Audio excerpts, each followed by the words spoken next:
ಧರ್ಮಸ್ಥಳಕ್ಕೆ ಸಂಬಂಧಿಸಿದ ಅತಿ ಸ್ಫೋಟಕ ಸುದ್ದಿ ಬಟಾಬಯಲಾಗಿದೆ. ಧರ್ಮಸ್ಥಳದ ವಿರುದ್ಧ ನಡೆದಿದ್ಯಾ ದೊಡ್ಡ ಹುನ್ನಾರ. ಧರ್ಮಸ್ಥಳದ ಹೆಸರನ್ನ ಕೆಡಿಸೋದಕ್ಕೆ ವೆಲ್ ಪ್ಲಾನ್ಡ್ ಸ್ಟ್ರಾಟರ್ಜಿ ರೆಡಿ ಆಗಿದ್ಯಾ? ಸರ್ಕಾರದಿಂದಲೇ ಬಂದಿದೆ ಇದೀಗ ಒಂದು ಸ್ಫೋಟಕ ಮಾಹಿತಿ. ಅಶ್ವವೇಗ ನ್ಯೂಸ್ ನಲ್ಲಿ ಧರ್ಮಸ್ಥಳ ಸೀಕ್ರೆಟ್ ರಿವೀಲ್ ಮಾಡ್ತಾ ಇದ್ದೀವಿ. ಧರ್ಮಸ್ಥಳಕ್ಕೆ ಸಂಬಂಧಿಸಿದ ಅತಿ ದೊಡ್ಡ ಎಕ್ಸ್ಕ್ಲೂಸಿವ್ ಸ್ಫೋಟಕ ಸುದ್ದಿ. ಧರ್ಮಸ್ಥಳದ ವಿರುದ್ಧ ನಡೆದಿದ್ಯಾ ದೊಡ್ಡ ಹುನ್ನಾರ ಅನ್ನುವಂತಹ ಸಾಕಷ್ಟು ಅನುಮಾನಗಳ ಹುತ್ತವೆಳೆದುಕೊಂಡಿದೆ. ಸರ್ಕಾರದಿಂದಲೇ ಬಂದಿದೆ ಸ್ಫೋಟಕ ಮಾಹಿತಿ. ಮೊಟ್ಟ ಮೊದಲ ಬಾರಿಗೆ ನಿಮ್ಮ ಅಶ್ವವೇಗ ನ್ಯೂಸ್ ನಲ್ಲಿ ಎಕ್ಸ್ಕ್ಲೂಸಿವ್ ಮಾಹಿತಿಯನ್ನ ರಿವೀಲ್ ಮಾಡ್ತಾ ಇದ್ದೀವಿ. ಧರ್ಮಸ್ಥಳದ ಸೀಕ್ರೆಟ್ ಮಾಹಿತಿ, ಧರ್ಮಸ್ಥಳಕ್ಕೆ ಸಂಬಂಧಿಸಿದ ಅತಿ ದೊಡ್ಡ ಸ್ಫೋಟಕ ಸುದ್ದಿ. ಧರ್ಮಸ್ಥಳದ ವಿರುದ್ಧ ನಡೆದಿದೆಯಾ ದೊಡ್ಡ ಪ್ಲಾನ್ಡ್ ಸ್ಟ್ರಾಟರ್ಜಿ. ಧರ್ಮಸ್ಥಳದ ಹೆಸರನ್ನ ಕೆಡಿಸೋದಕ್ಕೆ ಹುನ್ನಾರ ನಡೀತಾ ಇದೆಯಾ? ಸರ್ಕಾರದಿಂದಲೇ ರಿವೀಲ್ ಆಗ್ತಾ ಇದೆ ಒಂದು ಸೀಕ್ರೆಟ್. ಅಶ್ವವೇಗ ನ್ಯೂಸ್ ನಲ್ಲಿ ಎಕ್ಸ್ಕ್ಲೂಸಿವ್, ನಮ್ಮಲ್ಲೇ ಮೊಟ್ಟ ಮೊದಲು ಧರ್ಮಸ್ಥಳಕ್ಕೆ ಸಂಬಂಧಿಸಿದ ಅತಿ ದೊಡ್ಡ ಪ್ರೀ ಪ್ಲಾನ್ಡ್ ಸರ್ಜರಿ ಅಂತ ಹೇಳಲಾಗ್ತಾ ಇದೆ. ಧರ್ಮಸ್ಥಳದ ಹೆಸರನ್ನ ಕೆಡಿಸೋದಕ್ಕೆ ಮಾಡಿರುವಂತಹ ಒಂದು ಹುನ್ನಾರ, ಧರ್ಮಸ್ಥಳಕ್ಕೆ ಸಂಬಂಧಿಸಿದ ಸ್ಫೋಟಕ ಸುದ್ದಿ. ಹೆಸರನ್ನ ಹಾಳು ಮಾಡೋದಕ್ಕೆ ನಡೆದಿದೆಯಾ? ಧರ್ಮಸ್ಥಳದ ಹೆಸರನ್ನ ಕೆಡಿಸೋದಕ್ಕೆ ವೆಲ್ ಪ್ಲಾನ್ಡ್ ಸ್ಟ್ರಾಟರ್ಜಿ ನಡೆದಿದೆಯಾ? ಈ ಬಗ್ಗೆ ಎಕ್ಸ್ಕ್ಲೂಸಿವ್ ಮಾಹಿತಿಯನ್ನ ನಿಮ್ಮ ಅಶ್ವವೇಗ ನ್ಯೂಸ್ ನಲ್ಲಿ ಹೇಳಲಾಗ್ತಾ ಇದೆ. ಸರ್ಕಾರದಿಂದಲೇ ಬಂದಿದೆ ಮಾಹಿತಿ. ಹೆಸರನ್ನ ಹಾಳು ಮಾಡೋದಕ್ಕೆ ಸ್ಟ್ರಾಟರ್ಜಿಯನ್ನ ಪ್ಲೇ ಮಾಡಲಾಗ್ತಾ ಇದೆ.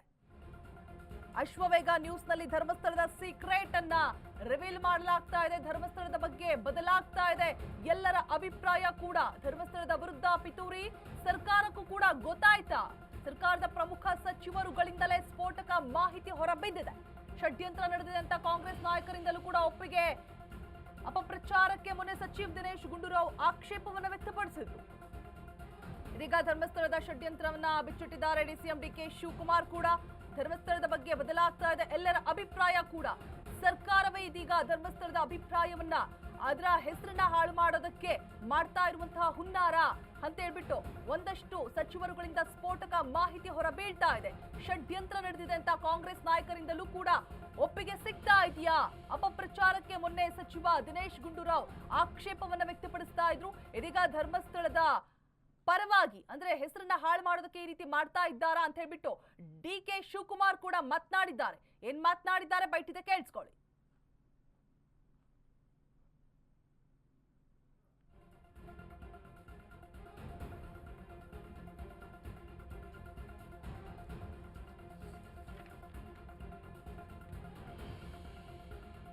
ಧರ್ಮಸ್ಥಳದ ಬಗ್ಗೆ ಡಿಸಿಎಂ ಡಿಕೆ ಶಿವಕುಮಾರ್ ಸ್ಫೋಟಕ ಹೇಳಿಕೆಯನ್ನ ಕೊಟ್ಟಿದ್ದಾರೆ. ದಿನೇಶ್ ಗುಂಡೂರಾವ್ ಕೂಡ ಹೇಳಿದ್ರು ಧರ್ಮಸ್ಥಳದ ವಿರುದ್ಧ ನಡೀತಾ ಇರುವಂತಹ ಷಡ್ಯಂತ್ರ, ಹೆಸರನ್ನ ಹಾಳು ಮಾಡೋದಕ್ಕೆ ಆಕ್ಷೇಪವನ್ನು ವ್ಯಕ್ತಪಡಿಸಿದ್ರು ನೆನೆ. ಇವತ್ತು ಡಿಕೆ ಶಿವಕುಮಾರ್ ಮಾತನಾಡ್ತಾ ಇದ್ದಾರೆ. ಧರ್ಮಸ್ಥಳದಲ್ಲಿ ನಡೀತಾ ಇದೆಯಾ ಅತಿ ದೊಡ್ಡ ಸ್ಟ್ರಾಟರ್ಜಿ, ಹೆಸರನ್ನ ಹಾಳು ಮಾಡೋದಕ್ಕೆ. ಡಿಕೆಶಿ ಬಾಯಲ್ಲೇ ಬಂದಿದೆ ಷಡ್ಯಂತ್ರದ ನಿಜ ಸತ್ಯ.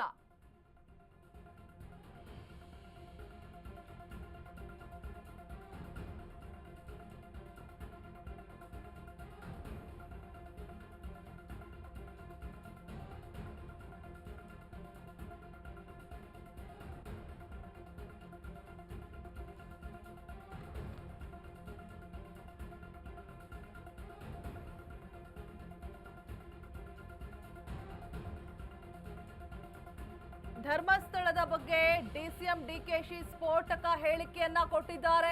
ಧರ್ಮಸ್ಥಳದಲ್ಲಿ ನಡೀತಾ ಇದೆಯಾ ಅತಿ ದೊಡ್ಡ ಷಡ್ಯಂತ್ರ.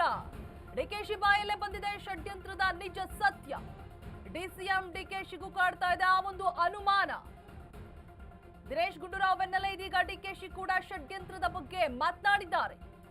ಆದ್ರೆ ಇದು ಯಾರ ಷಡ್ಯಂತ್ರ ಅಂತ ನಾನು ಹೇಳೋದಿಲ್ಲ, ಬಟ್ ಷಡ್ಯಂತ್ರ ನಡೀತಾ ಇದೆ. ಒಳ್ಳೆಯ ಪ್ಲಾನ್ ಸ್ಟ್ರಾಟರ್ಜಿ ಮಾಡಿ ಕಪ್ಪು ಚುಕ್ಕೆ ತರೋದಕ್ಕೆ ನೋಡ್ತಾ ಇದ್ದಾರೆ. ಯಾರು ಏನು ಅಂತ ನಾನು ಮಾತನಾಡೋದಕ್ಕೆ ಹೋಗೋದಿಲ್ಲ, ಬಟ್ ನಡೀತಾ ಇರೋದಂತೂ ಸತ್ಯ. 100 ವರ್ಷದ ಪರಂಪರೆಯನ್ನ ಹಾಳು ಮಾಡೋದಕ್ಕೆ ಹೊರಟಿದ್ದಾರೆ. ಏನಾಯ್ತು ಹೋಟೆಲ್ ಬಹಳ ದೊಡ್ಡ ಷಡ್ಯಂತ್ರ ನಡೆದಿದೆ. ಇದು ನಾನು ಯಾರ್ದು ಅಂತ ನಾನು ಹೇಳುದು, ಇದೊಂದು ದೊಡ್ಡ ಷಡ್ಯಂತ್ರನೇ. ವೆಲ್ ಪ್ಲಾನ್ಡ್ ಸ್ಟ್ರಾಟಜಿ ಮಾಡಿ ಅವ್ರ ಮೇಲೆ ಕಪ್ಪು ಚುಕ್ಕಿ ತರಬೇಕು ಅಂತ ಹೇಳಿ ಪ್ರಯತ್ನ ನಡೀತಾ ಇದೆ. ಯಾರ್ದು ಏನು ಅಂತ ನಾನು ಇದನ್ನ ಮಾತಾಡಕ್ ಹೋಗುದಿಲ್ಲ.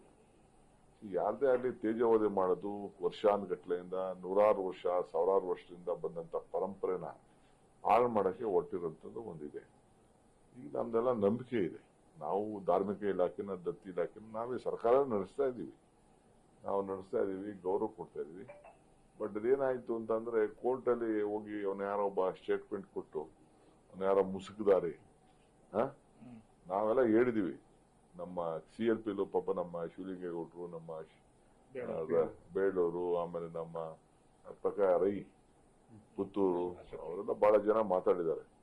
ನಾವಂತೂ ಫಸ್ಟ್ ಯಾರು ತಪ್ಪಿಸ್ತು ಈ ತರ ಮಿಸ್ಗೈಡ್ ಮಾಡ್ತಾ ಇದಾರೆ, ಅಪಪ್ರಚಾರ ಮಾಡ್ತಾರೆ, ಷಡ್ಯಂತ್ರ ಎಲ್ಲ ಡೀಪಾಗಿ ಹೋಗಿ ಕಾನೂನು ರೀತಿ ಕ್ರಮ ಕೈಗೊಳ್ಬೇಕು ಅಂತ ಹೇಳಿದೀನಿ. ಚೀಫ್ ಮಿನಿಸ್ಟರ್ ಕೂಡ ಹೇಳಿದ್ದಾರೆ. ಈ ಬಗ್ಗೆ ಹೆಚ್ಚಿನ ಮಾಹಿತಿಯನ್ನ ಕೊಡೋದಕ್ಕೆ ಪತ್ರಕರ್ತರು ವಸಂತ ಗಿಳಿಯ ದೂರವಾಣಿ ಸಂಪರ್ಕದಲ್ಲಿ ಜಾಯಿನ್ ಆಗ್ತಾ ಇದ್ದಾರೆ. ಸರ್ ಹೆಲೋ, ನೀವು ಕೂಡ ಮೊದಲೇ ಹೇಳಿದ್ರಿ ಷಡ್ಯಂತ್ರ ಅಂತ ಹೇಳ್ಬಿಟ್ಟು, ಇದೀಗ DKಶಿ ಅವರು ಕೂಡ ಷಡ್ಯಂತ್ರ ನಡೆದಿದೆ ಅಂತ ಹೇಳ್ತಾ ಇದ್ದಾರೆ.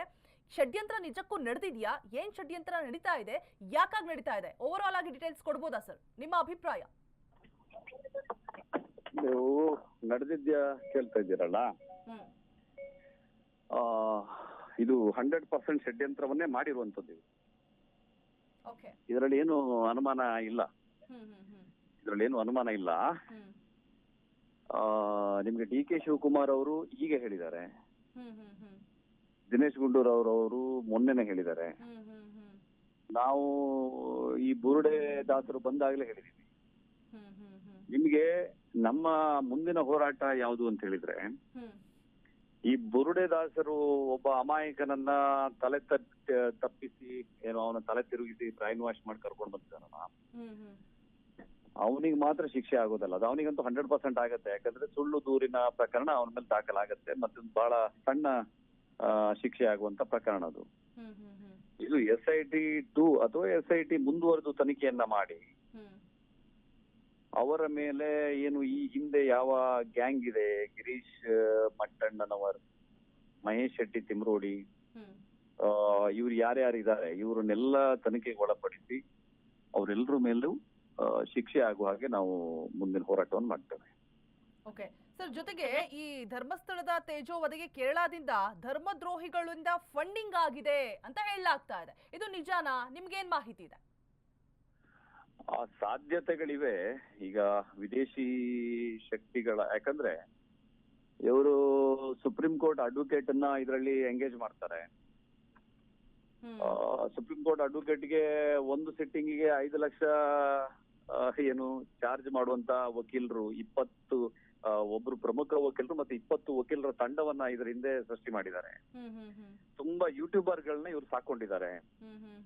ಅವರಿಗೆ ಈಗ ಅಲ್ಲಿ ಒಂದು ಈ ಉಗ್ರಗಾಮಿಗಳ ಅಡಗುದಾಣದ ಹಾಗೆ ಮಹೇಶ್ ಶೆಟ್ಟಿ ತಿಮ್ರೋಡಿ ಮನೆ ಒಂದು ಇಂತಹ ಕಳ್ಳರ ಕೂಳರ ಅಡಗುದಾಣ ಆಗಿದೆ. ಸುಜಾತ ಎನ್ನುವಂತ ಮಾಜಿ ನಕ್ಸಲ್, ಮಾಜಿ ಏನು, ಅವಳ ಬಗ್ಗೆ ಏನ್ ಹೇಳ್ಬೇಕು, ಅವಳು ಕೂಡ ತಿಮ್ರೋಡಿ ಮನೆಯಿಂದ ಲೈವ್ ಬರ್ತಾಳೆ, ನಾನು ಇಲ್ಲೇ ಇದ್ದೀನಿ, ಎಲ್ಲಿರ್ಬೇಕು ಅಲ್ಲಿದ್ದೀನಿ ಅಂತ.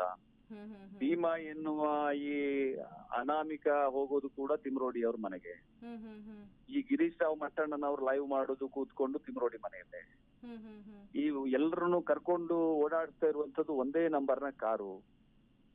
ಇದೆಲ್ಲ ಒಂದೇ ತಂಡದ ಷಡ್ಯಂತ್ರ. ಇದು DK ಶಿವಕುಮಾರ್ ಏನಿದ್ದಾರೆ ನಮ್ಮ ಉಪಮುಖ್ಯಮಂತ್ರಿಗಳು, ಬಹಳ ಅವರಿಗೆ ಮಾಹಿತಿ ಬಂದಿರ್ತದೆ. ಅದು ಏನು ಅದನ್ನ ಬಹಿರಂಗ ಪಡಿಸ್ಲಿಕ್ಕೆ ಗೃಹ ಸಚಿವರೇ ಬೇಕು ಅನ್ನೋ ರೀತಿಯಲ್ಲಿ ಸದನದಲ್ಲೂ ಕೂಡ ಹೇಳಿದಾರೆ ಅವರು.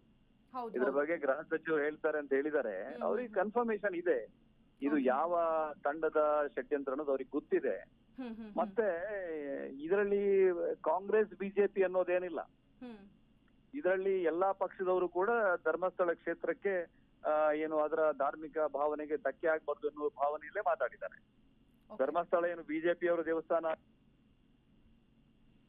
ಓಕೆ ಫೈನ್ ಸರ್, ಷಡ್ಯಂತ್ರ ಆಗಿದೆ ಅಂತ DKಶಿ ಅವರು ಹೇಳ್ತಾ ಇದ್ದಾರೆ. ದಿನೇಶ್ ಗುಂಡೂರಾವ್ ಕೂಡ ಆಕ್ಷೇಪವನ್ನ ವ್ಯಕ್ತಪಡಿಸಿದ್ರು, ನೀವು ಕೂಡ ಹೇಳ್ತಿದ್ದೀರಾ. ಹಾಗಿದ್ಮೇಲೆ ಅಪರಾಧಿಗಳಿಗೆ ಶಿಕ್ಷೆ ಆಗೋದು ಯಾವಾಗ ಅಂತ ಹೇಳ್ಬಿಟ್ಟು. ಓಕೆ, ಸಂಪರ್ಕ ಕಡಿತಗೊಂಡಿದೆ. ಮತ್ತೆ ಸಂಪರ್ಕ ಮಾಡುವಂತಹ ಪ್ರಯತ್ನವನ್ನ ಮಾಡೋಣ. ಷಡ್ಯಂತ್ರ ನಡೆದಿದೆ ಅಂತ ಹೇಳ್ಬಿಟ್ಟು ನಿನ್ನೆ ದಿನೇಶ್ ಗುಂಡೂರಾವ್ ಅವರು ಅಂದ್ರೆ ಆಕ್ಷೇಪವನ್ನ ವ್ಯಕ್ತಪಡಿಸ್ತಾ ಇದ್ರು. ಇವತ್ತು ಕೂಡ ಡಿಕೆಶಿ ಅವರು ಸ್ಫೋಟಕ ಹೇಳಿಕೆಯನ್ನ ಮಾಹಿತಿಯನ್ನ ಕೊಟ್ಟಿದ್ದಾರೆ. ಷಡ್ಯಂತ್ರ ನಡೆದಿರೋದಂತೂ ಪಕ್ಕಾ ಸತ್ಯ, ಆದ್ರೆ ಯಾರಿಂದ ನಡೆದಿದೆ, ಯಾಕಾಗಿ ನಡೆದಿದೆ ಅನ್ನುವಂತಹ ಮಾಹಿತಿ ನನಗೆ ಗೊತ್ತಿದೆ, ಆದ್ರೆ ನಾನು ಈಗಲೇ ಹೇಳೋದಿಲ್ಲ, ಅದು ಸತ್ಯ ಹೌದು ಅನ್ನುವಂತಹ ಮಾತನ್ನ ಹೇಳಿದ್ದಾರೆ. ತನಿಖೆ ಆಗಬೇಕು, ಧರ್ಮಸ್ಥಳದ ಒಂದು ಹೆಸರನ್ನ ಹಾಳು ಮಾಡೋದಿಕ್ಕಾಗಿ ಮಾಡಿರುವಂತಹ ಒಂದು ಪ್ಲಾನ್ಡ್ ಸ್ಟ್ರಾಟರ್ಜಿ ಅಂತ ಹೇಳಲಾಗ್ತಾ ಇದೆ. ಅಧಿವೇಶನದಲ್ಲೂ ಕೂಡ ಧರ್ಮಸ್ಥಳದ ಬಗ್ಗೆ ಚರ್ಚೆ ಆಗಿತ್ತು. ಸದನದಲ್ಲೂ ಕೂಡ ಧರ್ಮಸ್ಥಳದ ವಿರುದ್ಧದ ಮಾತುಗಳನ್ನ ಆಡಿದ್ರು. ಕಾಂಗ್ರೆಸ್ ಬಿಜೆಪಿ ನಾಯಕರಿಂದ ಧರ್ಮಸ್ಥಳ ಅವಹೇಳನಕ್ಕೆ ಕಿಡಿ ಹೊತ್ಕೊಂಡಿತ್ತು. ಧರ್ಮಸ್ಥಳದ ಮಂಜುನಾಥ ಸ್ವಾಮಿಗಾಗಿ ಒಗ್ಗಟ್ಟಾಗಿದ್ದಾರೆ ಇದೀಗ ನಾಯಕರು. ಸೌಜನ್ಯಗೆ ನ್ಯಾಯ ಕೊಡಿಸೋಣ, ಆದ್ರೆ ಧರ್ಮದ ಅವಹೇಳನ ಬೇಡ. ಸದನದಲ್ಲೂ ಕೂಡ ಮೊಳಗಿದೆ ಧರ್ಮಸ್ಥಳದ ರಣಕಹಳೆ. ಅಧಿವೇಶನದಲ್ಲೂ ಕೂಡ ಧರ್ಮಸ್ಥಳದ ಬಗ್ಗೆ ಚರ್ಚೆ ನಡೆದಿದೆ. ಸದನದಲ್ಲೂ ಕೂಡ ಧರ್ಮಸ್ಥಳದ ವಿರುದ್ಧದ ಷಡ್ಯಂತ್ರದ ಮಾತುಗಳನ್ನಾಡಿದ್ದಾರೆ. ಕಾಂಗ್ರೆಸ್ ಬಿಜೆಪಿ ನಾಯಕರಿಂದ ಧರ್ಮಸ್ಥಳದ ಬಗ್ಗೆ ಸದನದಲ್ಲೂ ಕೂಡ ಮಾತುಗಳಾಡಿದ್ದಾರೆ. ಆದ್ರೆ ನಾನು ಧರ್ಮಸ್ಥಳದ ಪರ ಅಂದಿದ್ದಾರೆ ಡಿಸಿಎಂ ಡಿಕೆಶಿ ಅವರು. ಸೌಜನ್ಯಗೆ ನ್ಯಾಯವನ್ನ ಕೊಡಿಸೋಣ, ಆದ್ರೆ ಧರ್ಮಸ್ಥಳವನ್ನ ಆ ಒಂದು ಪುಣ್ಯಕ್ಷೇತ್ರದ ಹೆಸರನ್ನ ಹಾಳು ಮಾಡುವಂತಹ ಕೆಲಸ ಯಾಕಾಗಿ ನಡೀತಾ ಇದೆ? ಇದರಿಂದ ಷಡ್ಯಂತ್ರ ಇದೆ. ಧರ್ಮಸ್ಥಳದ ಹೆಸರನ್ನ ಹಾಳು ಮಾಡೋದಕ್ಕಾಗಿ ಹೀಗೆ ಮಾಡಿದ್ದಾರೆ ಅಂತ ಹೇಳಿದ್ದಾರೆ ಡಿಕೆಶಿ. ಅವರ ಭಾವನೆ, ಅರ್ಥ, ನೋವು, ಧರ್ಮಸ್ಥಳದ ವಿಚಾರ ನಾನು ಅವ್ರೇನು ಹೇಳ್ತಿರಲ್ಲ, ಇಂಥ ಡಿ ಕೆ ಶಿವಕುಮಾರ್ 100 ಜನ ಇದ್ದಾರೆ ಅಂತ, ಐ ಬಿಲೀವ್ ಇನ್ ಇಟ್. ಮಾತು ಬಿಡದ ಮಂಜುನಾಥ, ಕಾಸು ಬಿಡದ ತಿಮ್ಮಪ್ಪ, ಅದ್ರಲ್ಲಿ ನಂಗೆ ನಂಬಿಕೆ ಇರೋನು. ಆ ಧರ್ಮಸ್ಥಳದ ಬಗ್ಗೆನೂ ನಂಬಿಕೆ ಇರೋನು, ಆ ದೇವಸ್ಥಾನ ಬಗ್ಗೆ ನಂಬಿಕೆ ಇರೋನು, ಧರ್ಮಾಧಿಕಾರಿ ಬಗ್ಗೆ ನಂಬಿಕೆ ಇರೋನು. ಅವರ ಆಚಾರ ವಿಚಾರ ಎಲ್ಲ ಕೂಡ ನಮಗೂ ಅರಿವಿದೆ, ನಮಗೂ ಗೊತ್ತಿದೆ. ಬಟ್ ಪರಿಸ್ಥಿತಿ ಏನಿದೆ ಅಂತ ಹೋಮ್ ಮಿನಿಸ್ಟರ್ ಹೇಳ್ತಾರೆ. ನಾನು because is the home minister, he has gone very deeply, we know this subject.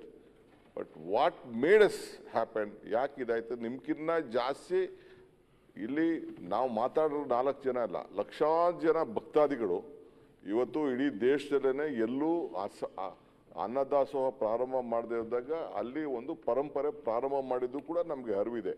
ಯಾಕೆ ಹಿಂಗೆ ಆಗ್ತಾ ಇದೆ ಅಂತ ಕೂಡ ನೀವು don't link it to a political angle. Congress high command why Congress will involve? ಯಾವನೊಬ್ಬ ಬಂದು ಅಲ್ಲಿ ಇರೋಂಥ ಇಂಟರ್ನಲ್ ಪ್ರಾಬ್ಲಮ್ ಅಂತ ಬಂದು ಮಾಡಿ ಅವ್ನು ಯಾವನೊಬ್ಬ ಬಂದು ಮಾಡಿದ್ದಾನೆ. ಡೆಫಿನೆಟ್ಲಿ ನಿಮ್ಗಿನ್ನ ಜಾಸ್ತಿ ನಮ್ಮ ಪಾರ್ಟಿಲೇ ಕೂಡ, ಇನ್ಕ್ಲೂಡಿಂಗ್ ಶಿವಲಿಂಗೇಗೌಡರು ಇರ್ಬೋದು, ನಮ್ಮ ರೈ ಇರ್ಬೋದು, ಇವರೆಲ್ಲ ಸೇರಿಕೊಂಡು ನಮ್ಮ ಪೊಲಿಟಿಕಲ್ ಪಾರ್ಟಿಲೂ ಕೂಡ CLP ಮೀಟಿಂಗಲ್ಲಿ we are very firm that ಆ ಧರ್ಮಸ್ಥಳದ ಗೌರವ ಏನಿದೆ, ಧಾರ್ಮಿಕವಾದಂಥ ಗೌರವ, ಯಾಕೆಂದರೆ ಭಕ್ತನಿಗೂ ಭಗವಂತನಿಗೂ ಇರೋಂಥ ಸಂಬಂಧದಲ್ಲಿ ಯಾವ ಸಂದರ್ಭ ಕೂಡ ನಾಶ ಆಗಬಾರ್ದು. ಅವ್ರು ಮೊದಲಿಂದ ಕೂಡ ಕಾಪಾಡ್ಕೊಂಡು ಬಂದಿದ್ದಾರೆ. ಅವ್ರು ಮಾಡ್ತಾ ಇರೋಂಥ ಸೋಷಿಯಲ್ ಸರ್ವಿಸು, ಅವ್ರು ಮಾಡ್ತಾ ಇರೋಂಥ ಧಾರ್ಮಿಕ ವಿಧಾನ, ಅದ್ರ ಬಗ್ಗೆ ಯಾರಿಗೂ ಅನುಮಾನನೂ ಇಲ್ಲ. We support Karnataka Congress government is committed to stand by their philosophical work and ಧಾರ್ಮಿಕವಾದಂಥ ವರ್ಕ್ಗೆ ರಕ್ಷಣೆ ಕೊಡಲಿಕ್ಕೆ ನಾವು ಬದ್ಧವಾಗಿದ್ದೀವಿ. ಕೆಲವರು ಬಂದು ಹೇಳಿದ್ದಾರೆ, ಕೋರ್ಟಲ್ಲಿ ಹೋಗಿ ಹೇಳಿದ್ದಾರೆ. ಕೋರ್ಟಲ್ಲಿ ಹೇಳಿದ ಸುಮ್ಮನೆ ಹೋಮ್ ಮಿನಿಸ್ಟರ್ ಕಿತ್ಕೊಂಡು ಒಂದು ಸರ್ಕಾರ ಸುಮ್ಮನೆ ಕೂತ್ಕೊಳ್ಳೋಕ್ಕಾಗ್ತದ? That the honourable home minister will reply. I am telling you still now we know ಧರ್ಮಸ್ಥಳದ ವೀರೇಂದ್ರ ಹೆಗ್ಗಡೆ ಅವರಾಗಲಿ, ಅವರ ಪರಂಪರೆ ಆಗಲಿ, ಆ ದೇವಸ್ಥಾನ ಆಗಲಿ, ಅವ್ರ ಧಾರ್ಮಿಕ ವಿಚಾರ ಆಗಲಿ, ಧರ್ಮ ಆಗಲಿ, ಅದ್ರ ಬಗ್ಗೆ ಎಸ್ ವಸಂತ ಕಿಳಿಯಾರ್ ಮತ್ತೆ ಸಂಪರ್ಕಕ್ಕೆ ಸಿಕ್ಕಿದ್ದಾರೆ. ಸರ್, ನೀವು ಅವಾಗಲೇ ಹೇಳ್ತಾ ಇದ್ರಿ ಷಡ್ಯಂತ್ರ ನಡೆದಿರೋದ್ರ ಬಗ್ಗೆ. ಏನಪ್ಪಾ ಅಂದ್ರೆ ಷಡ್ಯಂತ್ರ ನಡೆದಿದೆ ಅಂತ ಹೇಳ್ಬಿಟ್ಟು ಹೇಳ್ತಾ ಇದ್ದಾರೆ ಸಚಿವರುಗಳು. ನೀವು ಕೂಡ ಹೇಳ್ತಿದ್ದೀರಾ ಧರ್ಮಸ್ಥಳದ ಹೆಸರನ್ನ ಹಾಳು ಮಾಡೋದಕ್ಕೆ ನಡೆದಿರುವಂತಹ ಒಂದು ಸ್ಟ್ರಾಟರ್ಜಿ ಅಂತ ಹೇಳ್ಬಿಟ್ಟು. ಈ ಅಪರಾಧಿಗಳಿಗೆ ಶಿಕ್ಷೆ ಯಾವಾಗ ಅಂತ ಹೇಳ್ಬಿಟ್ಟು? ಅಲ್ಲ, ಅಪರಾಧಿಗಳಿಗೆ ಶಿಕ್ಷೆ ಆಗ್ಬೇಕಿದ್ರೆ ಅಪರಾಧ ಸಾಬೀತಾಗಬೇಕು. ಅದಕ್ಕೆ SIT 2 ಮಾಡ್ತಾರ ಅಥವಾ ಇದನ್ನ ಕೇಂದ್ರೀಯ ತನಿಖಾ ದಳದಿಂದ ಎನ್ಕ್ವೈರಿ ಮಾಡ್ತಾರ ಗೊತ್ತಿಲ್ಲ. ಇದಕ್ಕೆ ವಿದೇಶಿ ಶಕ್ತಿಗಳ ಏನು ಸಹಕಾರ ಇದೆ, ಬಂಡವಾಳ ಹೂಡಿಕೆ ಆಗಿದೆ, ಬೇರೆ ರೀತಿಯಲ್ಲಿ ನಮ್ಮ ಶ್ರದ್ಧಾ ಕೇಂದ್ರದ ಮೇಲೆ ದಾಳಿ ಮಾಡ್ಲಿಕ್ಕೆ ಇನ್ವೆಸ್ಟ್ಮೆಂಟ್ ಮಾಡಿದ್ದಾರೆ. ಅವರೆಲ್ಲರೂ ತನಿಖೆ ಆಗ್ಬೇಕಿದ್ರೆ NIA ತನಿಖೆಗೆ ಹೋಗ್ಬೇಕು ಅಂತೇಳಿ ನಮ್ಮ ಆಗ್ರಹ ಇದೆ. ಅದಕ್ಕೆ ನಾವು ನಮ್ಮ ರಾಜ್ಯದ ಎಲ್ಲ ನಿಷ್ಪಕ್ಷಪಾತವಾಗಿ ಎಲ್ಲ ಸಂಸದರ ಮೂಲಕ ಒತ್ತಡವನ್ನ ಹಾಕ್ತೇವೆ. ಏನು SIT ತನಿಖೆ ಆಗಿ ಅದು ತೀರ್ಪು ಹೊರಬಂದ ತರುವಾಯ ಇದ್ರ ಹಿಂದೆ ಯಾರ್ಯಾರು ಷಡ್ಯಂತ್ರ, ಯಾಕಂದ್ರೆ ಇದು ನಮ್ಗೆ ಯಾವುದೇ ಒಂದು ಭಯ ಇಲ್ಲ. ಯಾಕಂದ್ರೆ ಇದು ಸಂಪೂರ್ಣವಾಗಿ ಸುಳ್ಳು, ನಿರಾಧಾರವಾದ ಆರೋಪ ಅನ್ನೋದ್ರ ಬಗ್ಗೆ ನಮ್ಗೆ ಗೊತ್ತಿದೆ. ಹಾಗಾಗಿ ಏನು SIT ತೀರ್ಪೇನು ಬರ್ತದೆ ಅನ್ನೋದು ಎಲ್ರಿಗೂ ಗೊತ್ತಿರುವಂತದ್ದು. ಈಗ 16 ಅಲ್ಲ 21 ಗುಂಡಿಯನ್ನು ಅಗದಿದ್ದಾರೆ. ಆ ಗುಂಡಿಯಲ್ಲಿ ಏನೂ ಸಿಗ್ಲಿಲ್ಲ. ಈಗ ರಾಜ್ಯದ ಬೇರೆ ಬೇರೆ ಕಡೆಯಿಂದ ನಿನ್ನೆ ಒಂದಿಷ್ಟು ಜನ ತೆಂಗಿನ ಗಿಡ ತಗೊಂಡ್ ಬಂದ್ರು, ಇವತ್ತು ಬಾಳೆ ಗಿಡ ತಗೊಂಡ್ ಬಂದಿದ್ದಾರೆ ಅಲ್ಲಿ ಗುಂಡಿಯಲ್ಲಿ ಹೋಗಿಲಿಕ್ಕೆ ಅಂತ. ನಮ್ಮಲ್ಲೆಲ್ಲ 20 ಅಡಿ ಆಳ ತೆಗೆಯೋದು ಬಾವಿ ತೋಡ್ಲಿಕ್ಕೆ ಮಾತ್ರ. ಏನು ಹೆಣ ಯಾರು 20 ಅಡಿ ಆಳಕ್ಕೆಲ್ಲ ಹುಗಿಯೋದಿಲ್ಲ. ಅದು ಒಬ್ಬ ಭೀಮ ಒಬ್ಬನೇ ಹೋಗಿ ನಾನು ಊಟ ಹಾಕಿರೋದು ಅಂತ ಹೇಳಿದ್ದು. ಈ SIT ಅವ್ರಿಗೆ ಮಾಡ್ಲಿಕ್ಕೆ ಬೇರೆ ಕೆಲಸ ಇಲ್ಲ. 20 ಅಡಿ ಆಳ 15 ಅಡಿ ಹಾಗೆಲ್ಲ ತೋಡಿದ್ದಾರೆ, ಅಲ್ಲಿ ಗುಂಡಿ ಮಾಡಿಬಿಟ್ಟಿದ್ದಾರೆ. ಸಣ್ಣ ಸಣ್ಣ ಕೆರೆಗಳು ನಿರ್ಮಾಣ ಆಗಿದೆ ನಮ್ಮ ಧರ್ಮಸ್ಥಳದ ಕಾಡುಗಳಲ್ಲೆಲ್ಲ. ಈಗ ನಮ್ಮ ಮುಂದಿನ ಆಗ್ರಹ ಏನಿರೋದು, ಈಗ ಇದರಲ್ಲಿ ಯಾರು ಇದ್ದಾರೆ, ಇದ್ರ ಸಂಚು ಹಿಡಿದವ್ರು ಯಾರು, ಇದು ಎಂತ ದೊಡ್ಡ ತಂಡ ಅನ್ನೋದು ಇನ್ನಷ್ಟೇ ಬಯಲಾಗ್ಬೇಕು. ತೋರುವ ಮುಖಗಳು ಕಡಿಮೆ ಇದೆ, ಕಾಣಿಸಿದ ಮುಖಗಳು ಹಲವಾರಿವೆ. ಆ ಎಲ್ರೂ ಕೂಡ ಬಂಧನಕ್ಕೆ ಒಳಪಡುವ ತನಕ ನಾವು ನಮ್ಮ ಹೋರಾಟವನ್ನ ನಾವು ನಿಲ್ಲಿಸುವುದರಲ್ಲಿ ನಿರಂತರವಾದ ಪ್ರಕ್ರಿಯೆ. ಇದಕ್ಕೆ ಕಾನೂನು ಹೋರಾಟವನ್ನ ಕೂಡ ನಾವು ಮಾಡ್ತೀವಿ. ಈಗಾಗಲೇ ಸುಪ್ರೀಂ ಕೋರ್ಟ್ ನ ಒಬ್ಬ ಏನು ವಕೀಲರನ್ನ ಸಂಪರ್ಕ ಮಾಡಿದ್ದೇವೆ. ನಂತರ ಏನೇನ್ ಮಾಡ್ಬೇಕು ಅನ್ನೋದ್ರ ಬಗ್ಗೆ ಫೈಲ್ ನಾವು ರೆಡಿ ಮಾಡ್ತಾ ಇದ್ದೇವೆ. ಆಲ್ರೈಟ್, ಥ್ಯಾಂಕ್ ಯು ಸರ್ ತಮ್ಮೆಲ್ಲ ಮಾಹಿತಿಗಾಗಿ.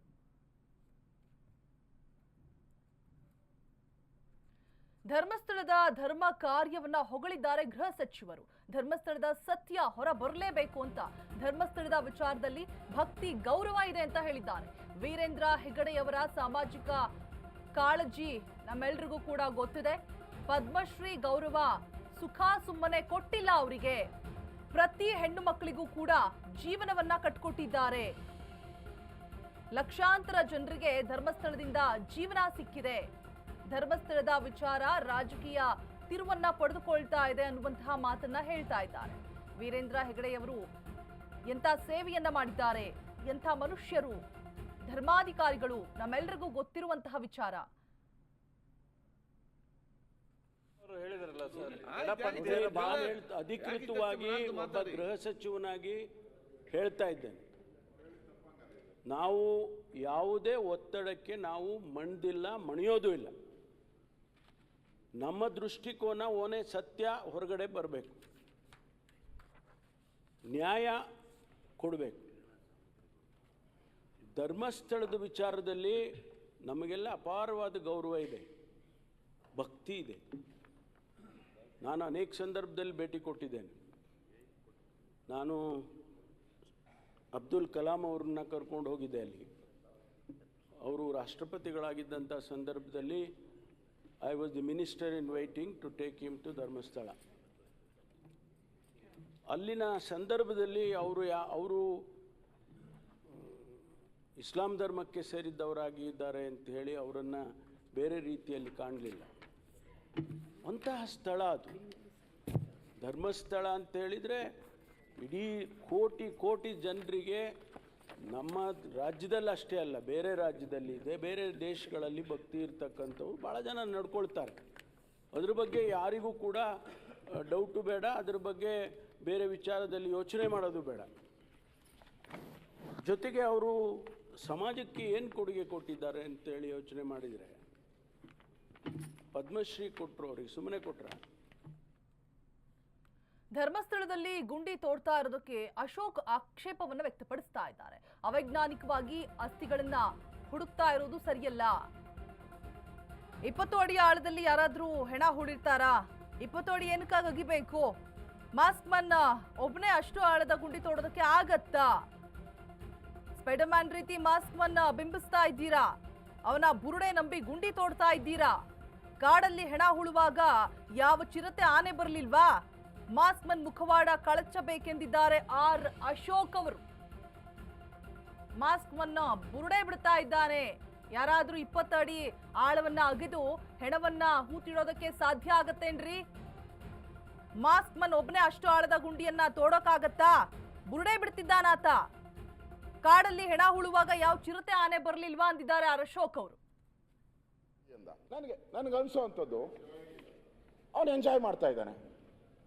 ಅವನವನು ಹೇಳ್ದ ಇಲ್ಲಿದೆ ನೋಡಿ ಅಂದ. ಈ ಪೊಲೀಸವ್ರು ದಡ ದಡ ಅಂತ ಚನ್ಕೆ ಬಾಂಡ್ಲಿ ಗುಂಡ್ಲಿ ಎಲ್ಲ ಎತ್ಕೊಂಡು ಹೋಗ್ಬಿಟ್ರು, ಹೋಗಿದ್ರು. 1 ಆಯಿತು, 2 ಆಯಿತು, 3 ಆಯಿತು. ಆಮೇಲೆ ಹೇಳ್ದ ಇಲ್ಲ ಇದಾಗಲ್ಲ, ದ್ರೋಣ್ ಮಾಡಿ ಅಂತ ಹೇಳ್ದ. ಪರಮೇಶ್ವರ್ ಅವರೇ, ದ್ರೋಣ್ಗೆ ಎಷ್ಟು ಖರ್ಚು ಆಗ್ತತೆ? 1.5 ಲಕ್ಷ ಅಂತ ನನಗೆ ಹೇಳ್ತಾರದು. ಆ ಮಿಷಿನ್ ಹೌದೋನೋ ಏನೋ ಹೇಳ್ಬೇಕು ನೀವು. 1.5 ಲಕ್ಷ ರೂಪಾಯಿ ಒಬ್ಬ ನಮ್ಮಲ್ಲಿ ಒಬ್ಬ ನೀವು ಓದಿದ್ದೀರಾ ಅಂತ, ಮಹಾಭಾರತದಲ್ಲಿ ಒಬ್ಬ ಇದ್ದ ಘಟೋದ್ಗಜ ಅಂತ ರಾಕ್ಷಸ. ಅವನು ನೀವು ಎಲ್ಲಿ ಹೇಳಿದ್ರು ಹಂಗೆ ಭೂಮಿನ ಬಗೆದ್ಬಿಡೋನು, ಭೂಮಿನ ಹಂಗೆ ಓಪನ್ ಮಾಡಿಬಿಡೋನು. ಏನು ಪರಮೇಶ್ವರ್ ಅವರೇ, 20 ಅಡಿ ಆಳದಾಗ ಯಾವನಾನ ಹೆಣ ಉಣ್ತಾನ? ಕಾಮನ್ ಸೆನ್ಸ್ ಬೇಡ ಪೊಲೀಸವ್ರಿಗೆ? 20 ಫೀಟ್. ಅದು ಮಂಗಳೂರಲ್ಲಿ, ನಮ್ಮಲ್ಲಾದ್ರೆ ಪರವಾಗಿಲ್ಲ, ಮಂಗಳೂರವರೆಲ್ಲ ಇಟ್ಕೆ ಮಾಡ್ತಾರೆ, ನರ್ಜು ಗಲ್ಲು ಭಾಳ ಗಟ್ಟಿ ಇಟ್ಕೆ ಮಾಡ್ತಾರಲ್ಲೆಲ್ಲ, ಲ್ಯಾಟ್ರೇಟ್